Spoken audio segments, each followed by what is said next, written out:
O cenário brasileiro, hoje especificamente, essa semana, e acredito que esse mês e até as eleições de 2026, mostra realmente que nós precisávamos de um Enéas na política brasileira no passado. Talvez, se nós, os meus pais, os brasileiros, tivessem colocado o doutor Enéas na política, hoje o Brasil estava direcionado para um país aí de primeiro mundo, não é? Verdade.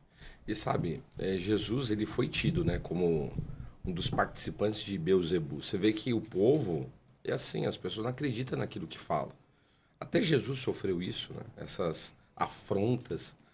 E às vezes a gente fala coisas que eu sei que foge da realidade de algumas pessoas, mas não necessariamente que aquilo também seja uma mentira.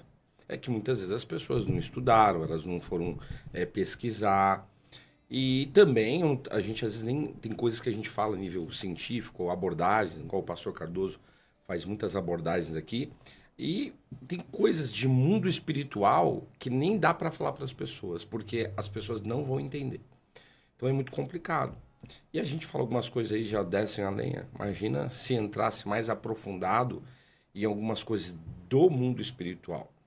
Porque hoje também, até a gente fala da política que é polarizada, mas até o corpo de Cristo, no sentido de igrejas, é polarizado. Cada um pensa de um jeito, cada um. Claro, até uma moça veio falar comigo essa semana, achei interessante. Ela falou, pastor, ó, eu tenho divergências teológicas do Senhor, mas isso não significa que a gente seja inimigos. Eu falei assim, não, é verdade. Às vezes no casamento você nunca brigou com a sua esposa, nunca discutiu ideias, e no entanto você ama, você tá ali junto. E a gente tem que aprender isso daí, as pessoas têm que ter essa compreensão. Hoje o Brasil ele está enfrentando isso, esse mundo polarizado, e fica essa guerra, né? Até no cenário político também. Mas não é uma guerra natural Não, apenas, né? Não é uma guerra ideológica. É também não. uma batalha espiritual na política, né, Sim, pastor? existe. Eu acho que a política é mais. Primeiro que a gente precisa deixar bem claro que política e religião sempre andou juntos. Verdade. Então, desde Gênesis 11, na realidade, toda a mística religiosa do mundo começou em Babel, né? E ali existia astrologia, numerologia, cartomancia, signos, zodíaco, tudo estava ali em Babel. E quando Deus espalhou, foi ramificado sobre a terra. Então, veja bem, era um político que era Nimrod e a religião estava ligada. Quando a gente vem estudando toda a história, né, porque as pessoas querem tirar, dizer, igreja e religião não se misturam, é igual óleo e água, né? O pessoal fala muito isso. Verdade. Mas quando a gente vem, vamos já para o tempo do cristianismo, o Império Romano em 313, Constantino se utilizou da cristandade para perpetuar o Império Romano.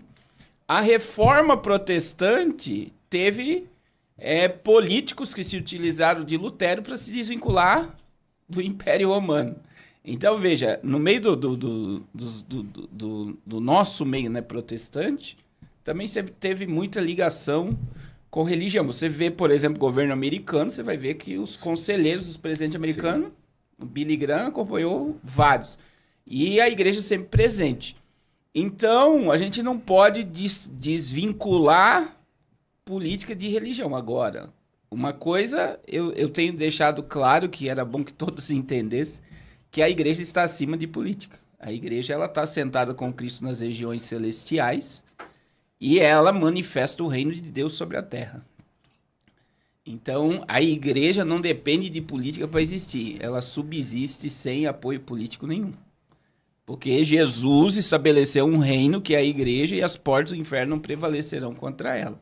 Só que hoje, no Brasil, eu acredito que até pelo que aconteceu nas eleições, a abertura religiosa, confiando totalmente que um homem iria salvar uma nação, Deus mostrou que não era bem por aí. Eu acho que não houve discernimento espiritual sobre as coisas que estavam acontecendo e iriam acontecer. E a prova é para onde nós estamos caminhando agora. Não sei se o pastor Zaide tem essa... Não, é verdade. Assim, o senhor falou de Constantino, é interessante, porque até então existia muita perseguição religiosa. Aí Constantino vem, ele meio que, ele faz parte de uma questão religiosa. E aí todo mundo passa a ser religioso. Começou a ter a misturação, a miscigenação, que é o que tem um pouco hoje também, tem muito, né, isso daí. Agora, essa questão, igual o senhor falou, teve muita idolatria em relação ao ex-presidente. E Deus falou, eu posso falar aqui, Sim. as claras, o Senhor falou que a igreja, ele não venceu por causa da igreja. Bolsonaro não venceu as eleições por causa da igreja. Porque Deus quer refinar a igreja precisa ser refinada. É como a gente está falando hoje, o povo, foi feita uma pesquisa, pastor, o povo ora 5 minutos por dia, isso é uma vergonha para o evangelho. As pessoas hoje, elas são superficiais no evangelho. Hoje, a gente faz clínicas de cura, libertação, pastor Cardoso também deve fazer. As pessoas estão da igreja com a vida torpe, destruída. A igreja não se levantou. A igreja precisa se levantar. Como, pastor? Com partidarismo político? Não. Em oração, em santidade, sabe? Em jejum, em arrependimento, em quebrantamento. Eu estava vindo para cá, lembrando aquele louvor, né, da Vissácer, né? Quando a nação clama, haverá paz na terra. Tá faltando isso, a nação clamar, o povo de Deus clamar. Se Deus teve misericórdia de uma cidade como Nínive, que era um povo bárbaro, cruel, como que Deus não vai ter misericórdia da nossa nação? Então a gente precisa clamar. Eu acredito, tá? Já falei, eu acredito. Eu acredito que Deus levantou Bolsonaro, que isso é certo. Agora a questão é igual eu, pastor Cardoso, Deus pode nos levantar. A questão é que se levanta ao redor pessoas que muitas vezes se tornam idólatras. Eu queria que os pastores que profetizaram que o Bolsonaro ganhou viesse a público e falasse. Ninguém vem agora a público, né? Você já percebeu? Eles não vêm falar assim, as profetadas que deram para ele, dizendo que ele ia vencer, que ele ia ganhar. Queridos, a gente tem que tomar muito cuidado. Agora, é certo que há uma batalha espiritual na nação brasileira. Hoje a nação brasileira enfrenta uma batalha espiritual. A gente que trabalha nessa área, a gente sabe que há uma guerra espiritual. O Brasil enfrenta. Mas por que o Brasil está enfrentando uma batalha espiritual? Porque Deus quer libertar a nação. É um padrão bíblico. Quando Deus liberou uma palavra através de Moisés, que ele ia libertar o povo hebreu da terra do Egito, o que Faraó fez? Ele quis colocar jugo dobrado.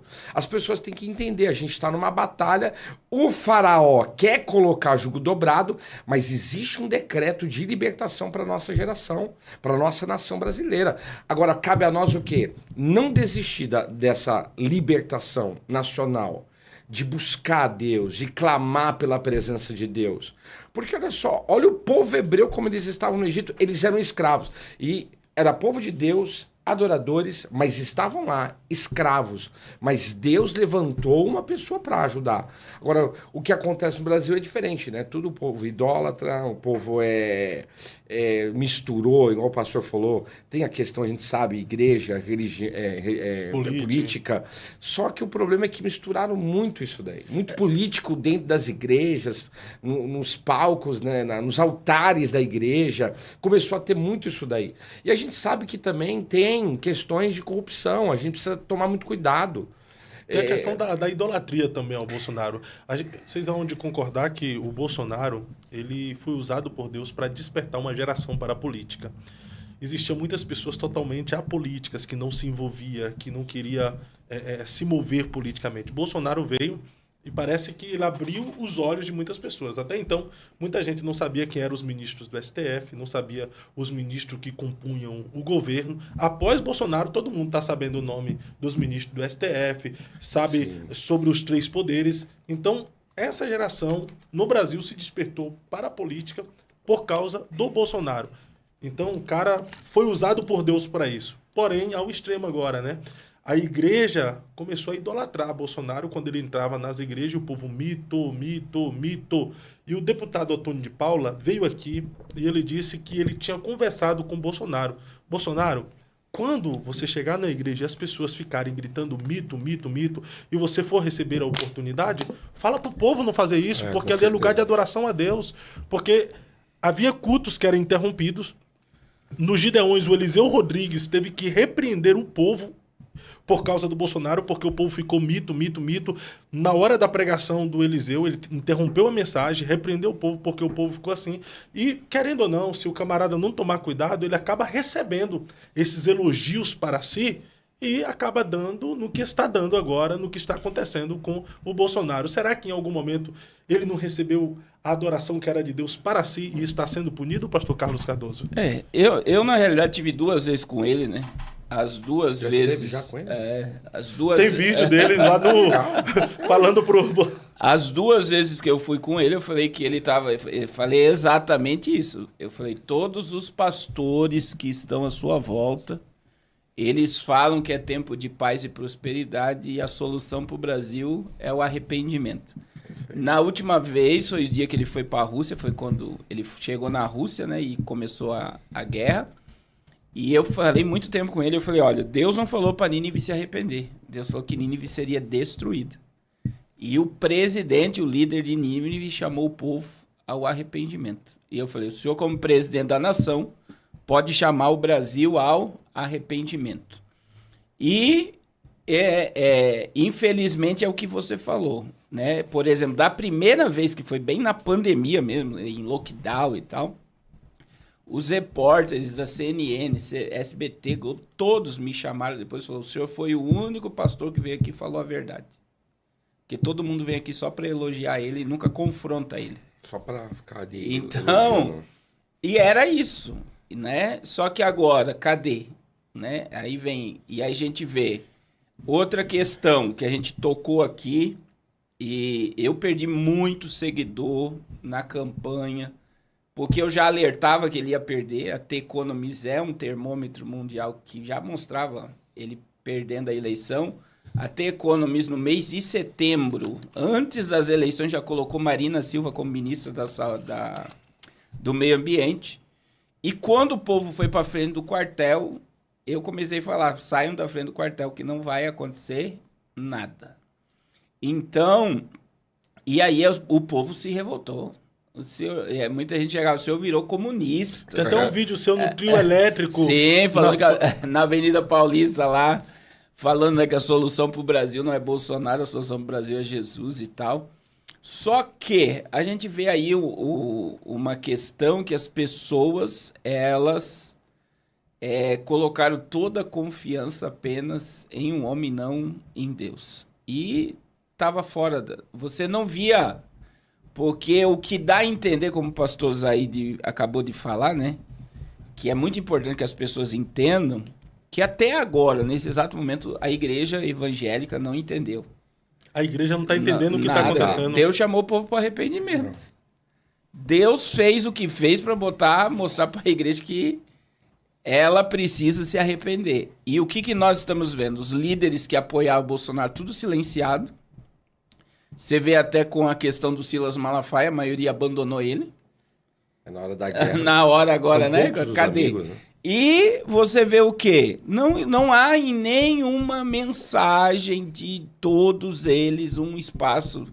Precisamos nos arrepender do nosso pecado e até se arrepender da idolatria também do Bolsonaro.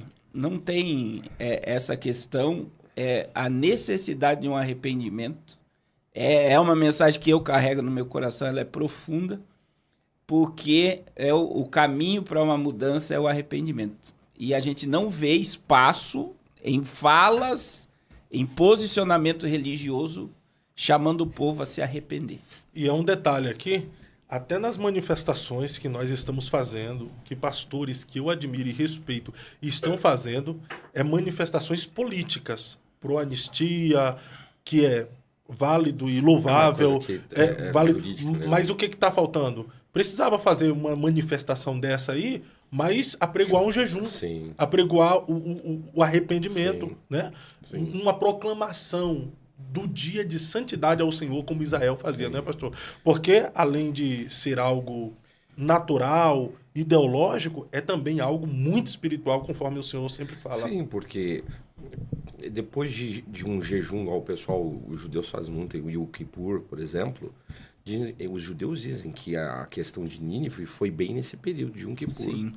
Então, tem um peso isso no mundo espiritual muito grande, sabe? De um povo se arrepender, de um povo se quebrantar.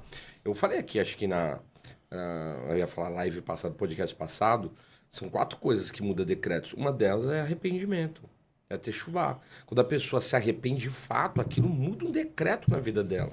Olha só, Êxodo capítulo 2, versículo 23. O povo está escravo, mas eles clamam a Deus. Pediram para Deus libertar eles daquela escravidão. O que Deus faz? Deus é estrategista, Deus é um Deus de guerra, ele é Adonai de Savaot, Senhor dos Exércitos. Deus já tinha preparado quem? Moisés, para libertar o povo. Então Deus é Deus. A partir do momento que a nação brasileira, o povo de Deus, a igreja do Senhor, de fato se levantar, com certeza vai mudar. Depois tem outro padrão, Esther, Hadassah, mesma coisa, perseguição. Olha só, sentença de morte. O que você acha que a mãe é parecido hoje no cenário político? E a Bíblia diz assim, ó, em Êxodo, e ouviu Deus o gemido do seu povo e por isso desceu para livrá-los, né? Olha só. Aí você pega a Amã liberou um decreto, uma sentença. O que Esther faz? Não, vamos apregoar um jejum de 3 dias. De 3 dias. A sentença foi quebrada, e aí a gente sabe, né? É pregação de muita gente. A forca que foi preparada para Mardoqueu, quem entrou nela foi Amã. Então a igreja, ela tem ferramentas espirituais. Olha o que a Bíblia diz. As nossas lutas não são carnais, mas sim espirituais. As nossas armas, perdão, não são carnais, mas sim espirituais e poderosas em Deus para destruir fortalezas. Então a gente tem armas espirituais, a gente tem ferramentas espirituais que a gente como igreja tem que utilizar. Agora, em que sentido? Oração, jejum, perdão. Porque a gente tem que perdoar esse povo. Alexandre de Moraes tem que liberar perdão para ele todo dia.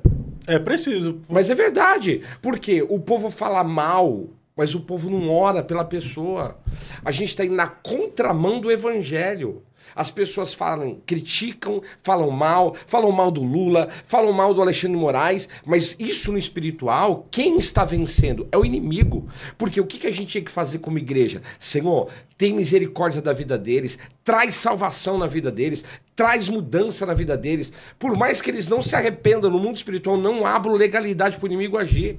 Agora, quando eu fico murmurando, quando eu fico reclamando, quando eu fico lançando palavras, o inimigo está ganhando força.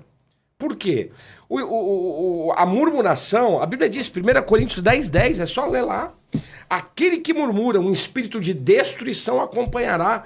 Quando a nação só murmura politicamente falando, quem age? Espírito de destruição. É o que a gente vê na nação brasileira. Então a gente precisa se levantar como igreja. Precisamos parar de murmurar e começar a declarar. Claro, a gente sabe aqui, igual o pastor Cardoso, outros pastores vêm aqui e fazem abordagens no sentido, né, de cenários, o que pode acontecer, o que não pode acontecer. Normal isso, mas nós como pastores e como igreja não temos que murmurar, nós temos que se levantar, orar, clamar pela nação.